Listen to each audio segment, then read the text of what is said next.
learned long ago never to rely on these things. When I was an actor, of course, I never had to use these things. I was really in training.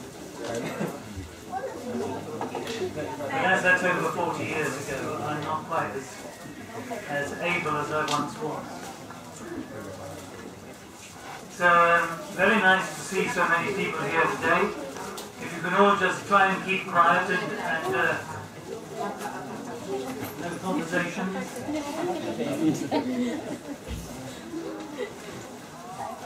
I don't like competition.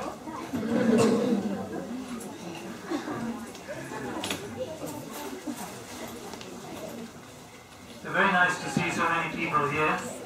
Very grateful to Kun Peter for organising so many of you to come today from all the way from London in this very wet weather. The rainy season is supposed to be over, ended last week, but I'm not sure the weathermen locally got the message. So, but we've managed very well, and I'm very, very proud of you all for coping so well with the rain and our very constrained premises. We did at one time have ambitions for growth, but then we decided that it's better to have a crowded place than a big empty place. So we've opted for a small crowded place. Today is our celebration at the end of the Wasa or the Pansa. That's the 3-month period when Buddhist monks like myself, we have to stay constant to one place. So we have to make a determination that we'll greet the dawn every day in the same place for the 3 months of the rainy season. Three of the 4 months of the rainy season.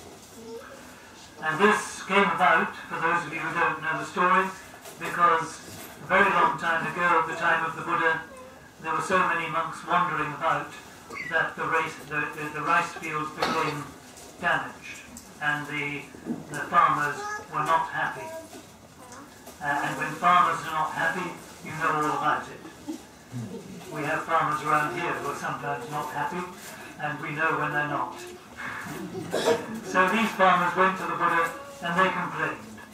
And the Buddha's solution to the problem was to say that during 3 months of the 4-month rainy season, all monks must stop wandering and stay in one place. And that tradition we still maintain, even though it's now well over 2,000 years since the Buddha made that order, and we're living in a very different environment and climate. And we maintain it because it's a time of stability for our monasteries, and a time when we can teach young monks a bit more, and a time when some monks can consolidate their practice in ways that they might not otherwise be able to. So it's become a very important time, and an important time too for the lay followers, because they also take part in the rainy season retreat, and they will often determined to practice more fully, to deepen their resolve to practice the precepts, and take on themselves extra disciplines of that kind. One thing I nearly always say when I give a talk is it's a good idea to take this opportunity to practice the art of listening, because if you don't listen, you won't hear what I say. So please practice the noble art of listening. It's very important. Often people don't listen and then they don't hear anything. So please do your best to give up your conversations and give up your photographing and all the rest of it, and just concentrate on listening. I commented the other day, I went to the memorial service for a very dear friend of mine. A great friend of mine, well over 40 years, died. And I had to take his funeral back in June. And then a few weeks ago we had a memorial service for him in London, which I just attended. And I was struck by various things at that. Of course, it was a theatre occasion, and nearly everyone there were theatre people.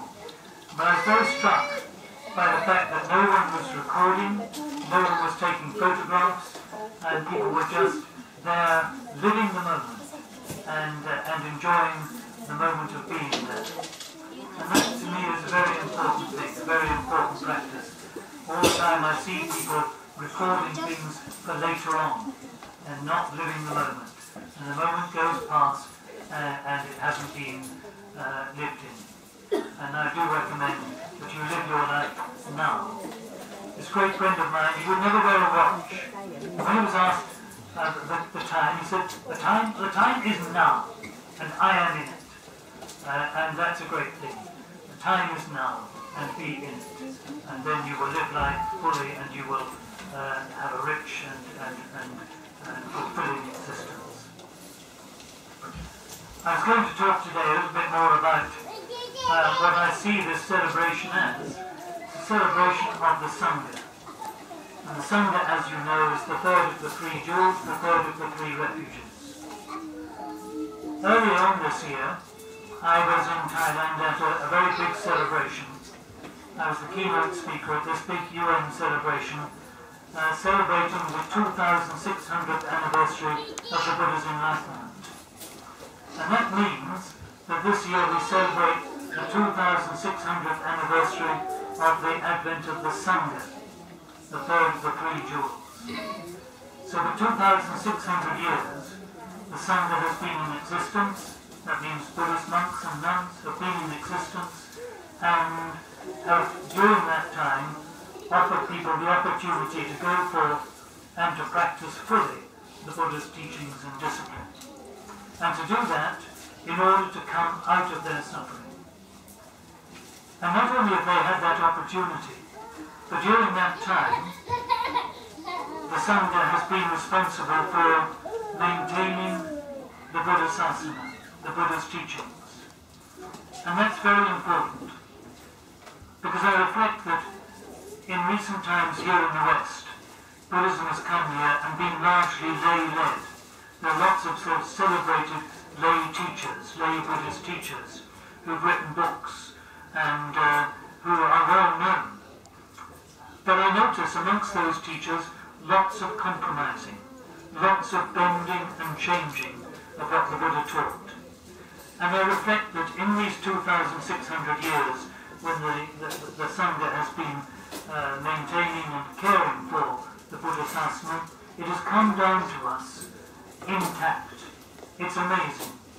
The Buddha's message is still here, alive and well, and available to us. And thanks to the Sangha. The Sangha is a great institution. I know that in some places the monks are not as well behaved as they should be, and I know that they don't do things sometimes as well as they could, and all of that. But never mind, the institution continues, and I compare it often to a great university, like Oxford or Cambridge. And you know, at one time Oxford was in real trouble. They didn't have exams for years. The place was decrepit, hopeless.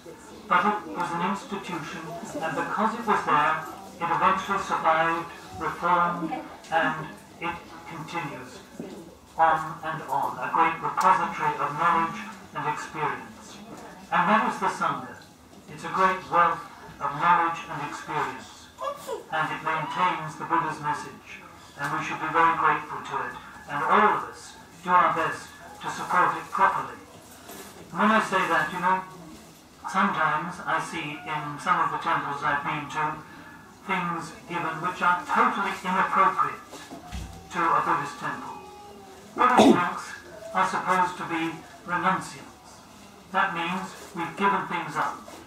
People often ask me, because I used to be an actor, and people know that, 40 odd years ago, long before many of you here were even born, people ask me, what was my name?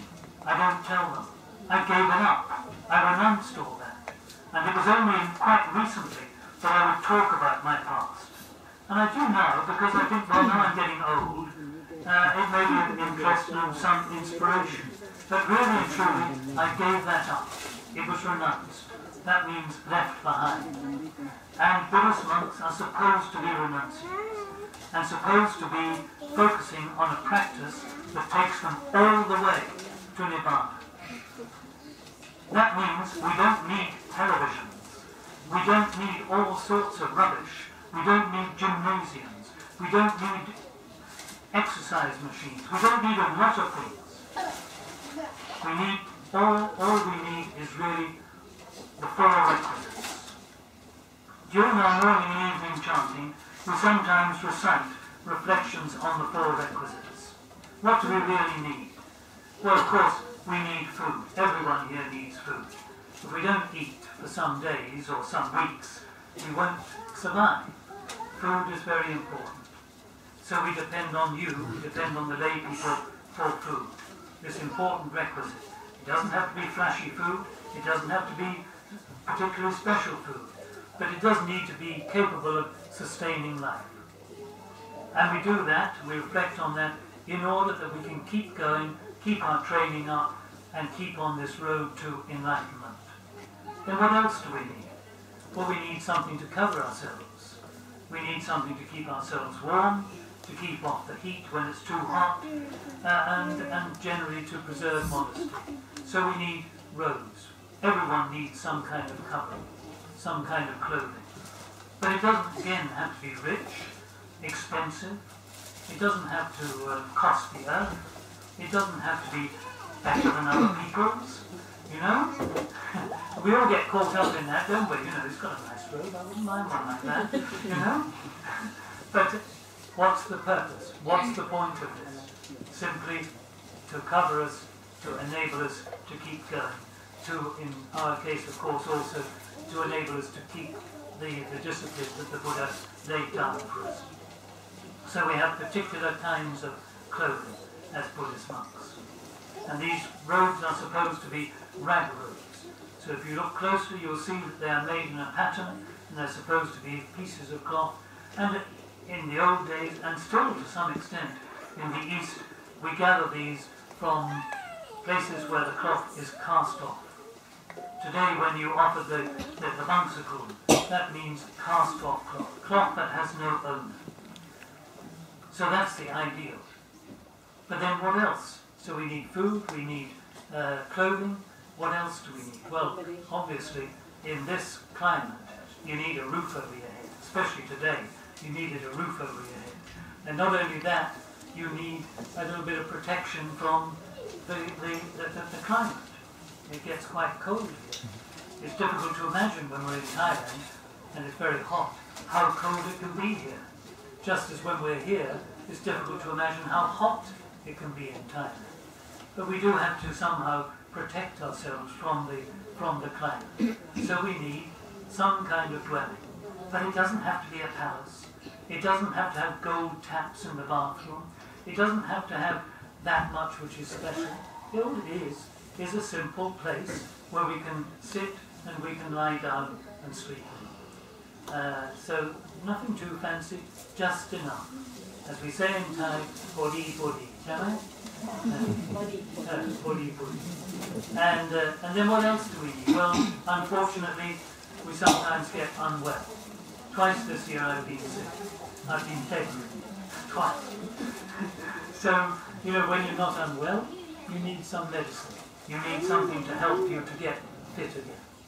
So, the fourth of these requisites is medicine when sick. And those medicines can be fairly basic, don't have again to cost the earth, but enough to be able to do the job and to keep us going. Because somehow we have to keep going. And as this can be a very long job, this business of attaining enlightenment, it's as well if we can keep going for as long as possible. And as we get older, I can tell you, you need every bit of help you can get to keep going. I'm beginning to enter that phase of my life now.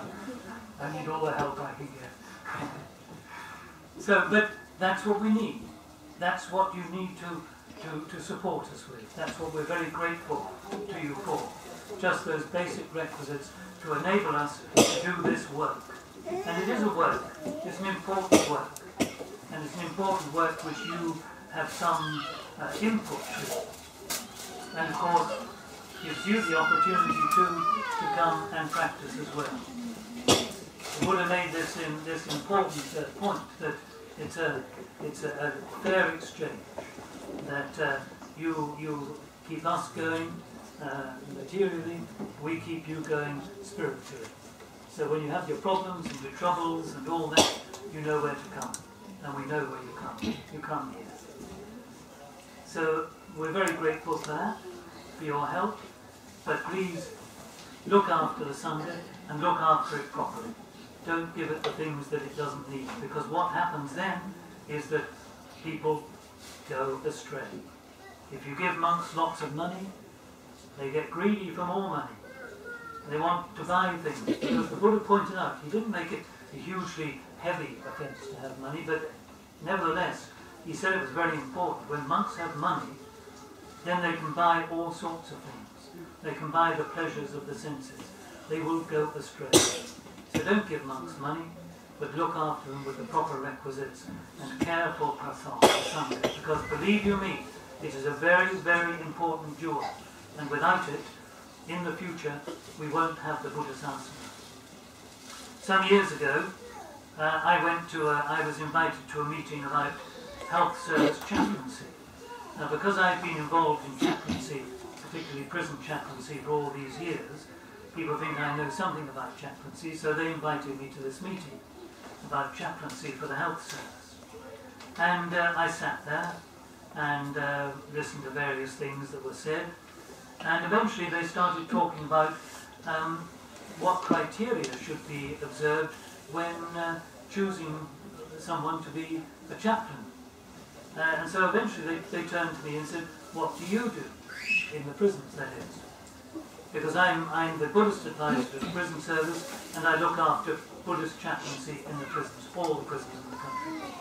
And so my answer was, I said, well, we have a form. When someone wants to be a Buddhist prison chaplain, they fill in a form. And on that form, on the back of that form, there are some questions, like, how long have you been a Buddhist? What kind of Buddhist are you? That means what school of Buddhism? Would you be willing to facilitate schools of Buddhism other than your own? And then I said, there's a question about the precepts. Suddenly, mayhem. And there were these people piping up with, oh, lots of people, lots of Buddhists don't keep the precepts, lots of Buddhists eat meat and drink alcohol. I was amazed. I was really shocked at this reaction when I mentioned precepts to these people who are all supposed to be Buddhists of different schools. Anyway, eventually it all calmed down, and I carried on. And then some woman there said to me, she said, and what do you do if someone drinks alcohol? I said, I don't appoint them. Mayhem. Absolute mayhem. And people going on about, well, there was this great Zen poet, and he wrote all this wonderful verse, and he was drunk all the time. As if that had anything to do with it.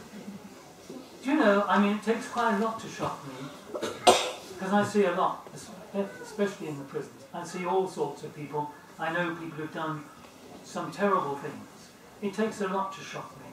But I came out of that meeting shocked. And I came out of that meeting really feeling very, very concerned for the future of Buddhism in the West. That's what is happening. People are bending the precepts always.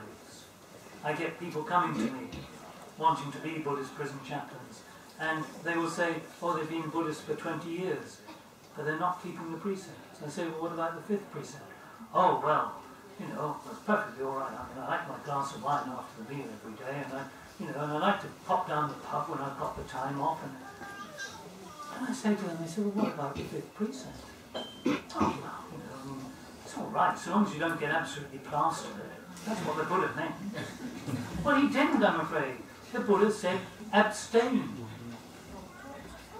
Abstain, it's a wonderful word. You will do all sorts of things if you abstain from things which are unskillful and wrong. A little while ago, I happened to see a clip of Russell Brand. Now, I never knew this guy, but he went to the same drama school as me. And he was giving a report to the to a select committee, and he was going on about abstinence-based recovery. And I thought to myself, abstinence-based recovery, that's Buddhism. It's a brilliant term, abstinence-based recovery. Didn't the Buddha sometimes say that our minds essentially are pure? The mind is luminous, but it becomes defiled by all sorts of things. Defiled by what we call defilements, kilesa. And if you abstain from those things, then you begin to change radically. The precepts, all of them, those 5 precepts that you took earlier on, are all about abstinence, abstaining from killing, abstaining from taking that which is not given, abstaining from sexual misconduct, abstaining from false speech, abstaining from alcohol and drugs. And it's marvellous. When you abstain, you open up a tremendous freedom. And I know about all this. Not only do I see people in prison who've done terrible things because they were out of their heads on alcohol and drugs, but also, of course, back in those days when I was an actor, I used to drink quite heavily. But I stopped, and I started to abstain, and life got a lot better, because I began to realise that with a clear mind you can do so much, and life is tremendous. My great friend who died the other day, John Lennon said of him, he said, you don't need drugs, Victor, you don't need drugs. You're permanently stoned on life. If you're going to be stoned at all, be stoned on life and living properly and fully and completely and skillfully. And it's a wonderful experience. And you will gradually bring yourself out of your suffering.